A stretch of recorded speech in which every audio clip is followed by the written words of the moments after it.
Computer memory को समझने के लिए पहले हम देखते हैं कि हम कैसे वस्तुएं याद करते हैं।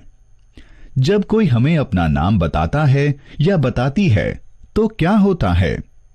तब हम नाम याद करते हैं। तो जब हम उसी व्यक्ति से अगली बार मिलते हैं तो हम उन्हें उनके नाम से बुलाते हैं। नाम कहां पर भंडारित होते हैं? ये हमारे मस्तिष्क की स्मृति में भंडार हो जाते हैं। जब भी हमें कुछ पता चलता है तो वह हमारी स्मृति में भंडार हो जाता है। इसी प्रकार यदि आपसे एक सरल सा सवाल पूछा जाता है कि 2 जमा 2 कितने होते हैं, तो क्या आप सभी उत्तर दे सकते हैं? एकदम सही, 2 जमा 2 होते हैं 4। तो आपको कैसे पता चला?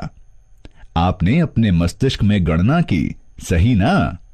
इसी प्रकार कंप्यूटर को चीजों को याद करने की और कुछ गणना करने की और सरल प्रक्रिया करने की आवश्यकता होती है। इसे एक मेमोरी की आवश्यकता होती है। तो जहां पर कंप्यूटर आंकड़ों और प्रोग्राम को भंडारित करता है उसे कंप्यूटर की मेमोरी कहते हैं। कंप्यूटर में 2 प्रकार की मेमोरी होती है। ये होती है प्रारंभिक या मुख्य मेमोरी और द्वितीयक मेमोरी। अब मैं आपके लिए कंप्यूटर मेमोरी की व्याख्या करता हूं। मुख्य मेमोरी बहुत ही तेज होती है और इसे रैंडम एक्सेस मेमोरी अर्थात रैम कहते हैं।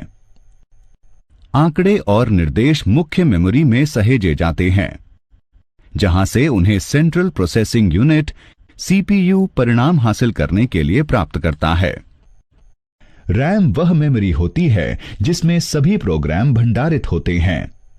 कंप्यूटर की गति रैम पर निर्भर करती है। कैशे मेमोरी वह मेमोरी होती है जो रैम का हिस्सा होती है और प्रोसेसर के निकट होती है। इसे प्रोसेसिंग गति बढ़ाने के लिए प्रयोग किया जाता है। मुख्य मेमोरी सीमित होती है, तो असीमित आंकड़ों को भंडारित करने के लिए हमें द्वितीयक मेमोरी की आवश्यकता होती है। चलिए समझते हैं कि इसे द्वितीयक क्यों कहते हैं।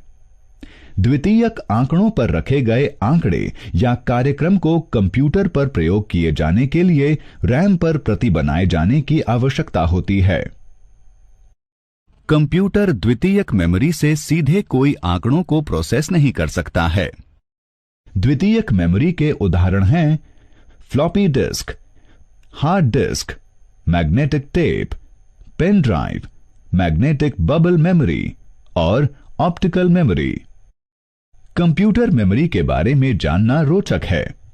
चलिए अब हम जानते हैं कि कंप्यूटर में आंकड़ों को भंडारित क्यों किया जाता है। कंप्यूटर सभी जानकारियों को केवल 2 ही अंकों 0 तथा 1 में भंडारित करता है। एक एकल बाइनरी अंक जो कि 1 और 0 है को बिट कहते हैं।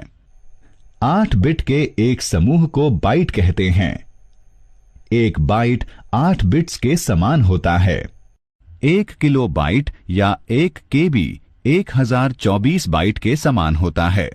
1 मेगाबाइट या 1 एमबी 1024 केबी के समान होता है।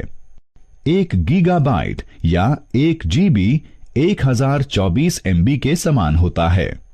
तो यदि आपको कोई बताता है कि आपके पास एक 2 जीबी रैम है तो आपको पता होगा कि इसका अर्थ क्या होगा।